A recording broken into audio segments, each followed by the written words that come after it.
met a bad bitch last night in the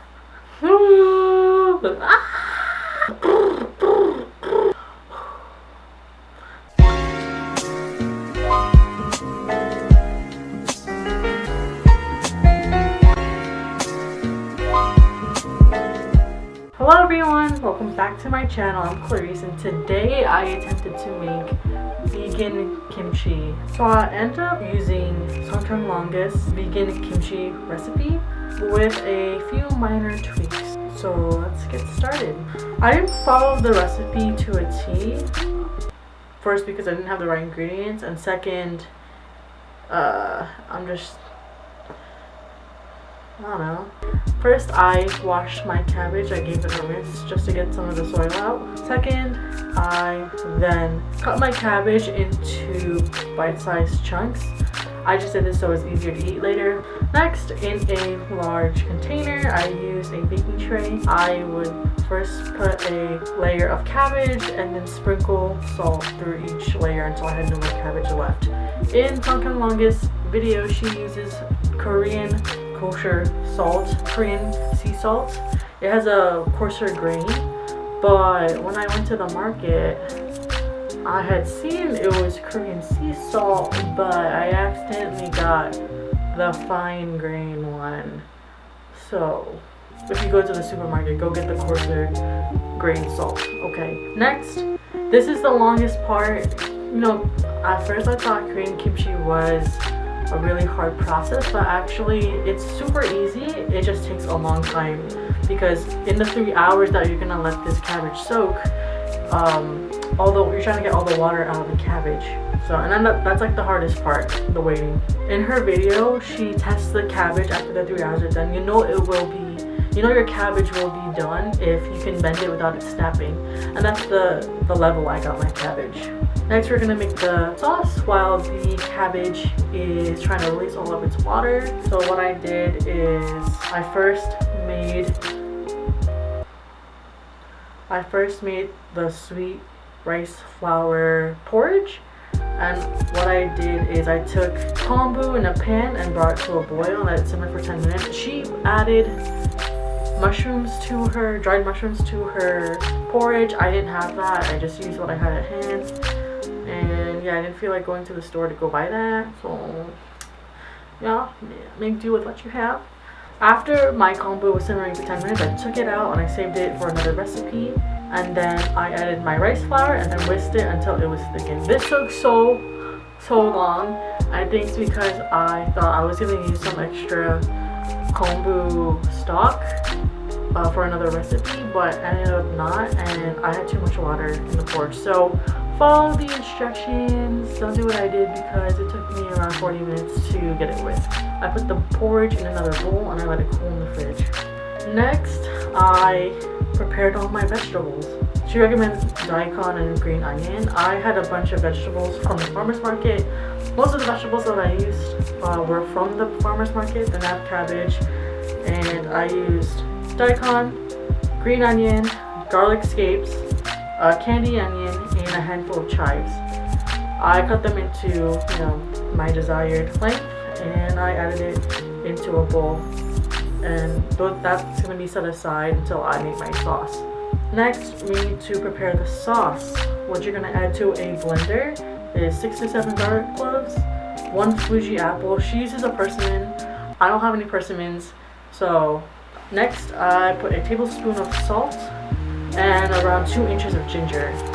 Now, what made me curious about this is when you soak the cabbage and you taste it after the 3 hours, it's super salty. I know you're supposed to, what we're gonna get into next, you're supposed to rinse out the salt, but I'm curious if you can just leave out the salt and maybe rinse out the kimchi less.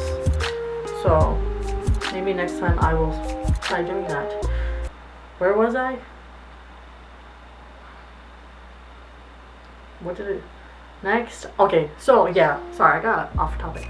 Next, I put all those ingredients into the blender and I blitzed it. Wait, am I missing something?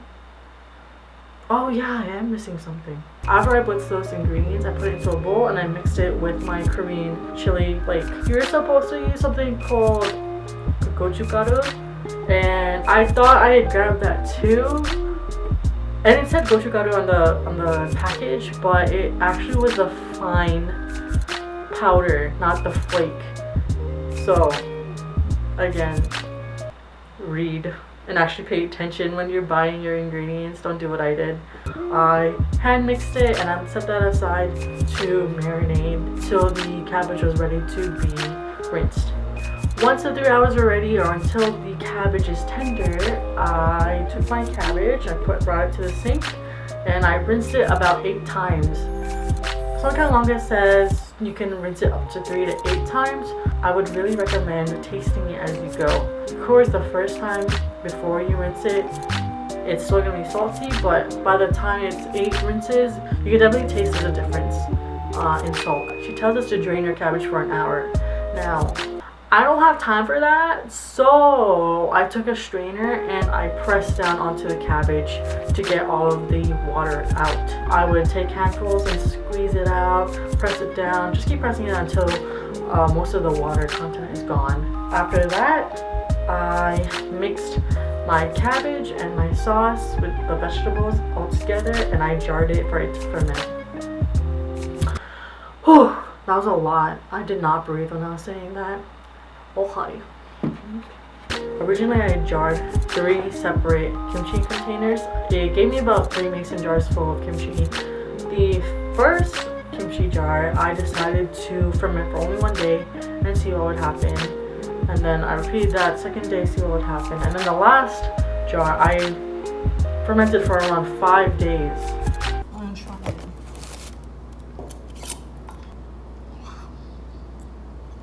I'm trying it.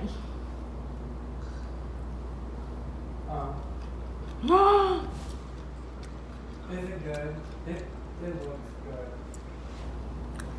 Why is it so legit? Oh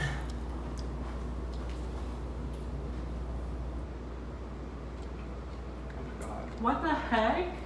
You really snapped? Whoa. It worked! I personally really enjoyed the 5-day kimchi the most. After 1 day, you don't really taste a fermentation. You don't taste the sourness that is common with the kimchi. I personally prefer my kimchi to be very sour and fermented. In terms of the salt and in terms of the Korean chili flake, I think the recipe turned out completely fine. It tastes very similar to mother-in-law's kimchi. If you guys know, in Whole Foods, that's a very popular vegan kimchi. It tastes almost exactly like that. And I'm kind of curious to experiment with other fruits. I kind of want to try it with a peach, or man, I really want to try it with persimmon too. Other than that, this kimchi was super delicious and easy to make. I really recommend trying it at home. I'm pretty grateful I had this experience to make my own kimchi finally, after how many times I said I wanted to make it by myself, and I tested it out and it worked. So please try it at home. Let me know how it goes. Go like Seonkyoung's video. My version of the recipe will be in the description. So yeah, please like, comment, subscribe for more content. Leave a comment down below if you tried making your own kimchi. Let me know how it goes. Thank you guys for watching this video. Stay tuned for more videos to come. Bye!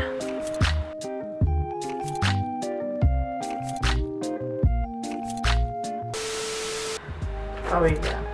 I just realized I forgot to introduce myself. Hi guys, I'm Clarice. I'm Clarice. For those who don't know, kimchi is traditional Korean fermented cabbage that is a common side dish to Korean households and restaurants.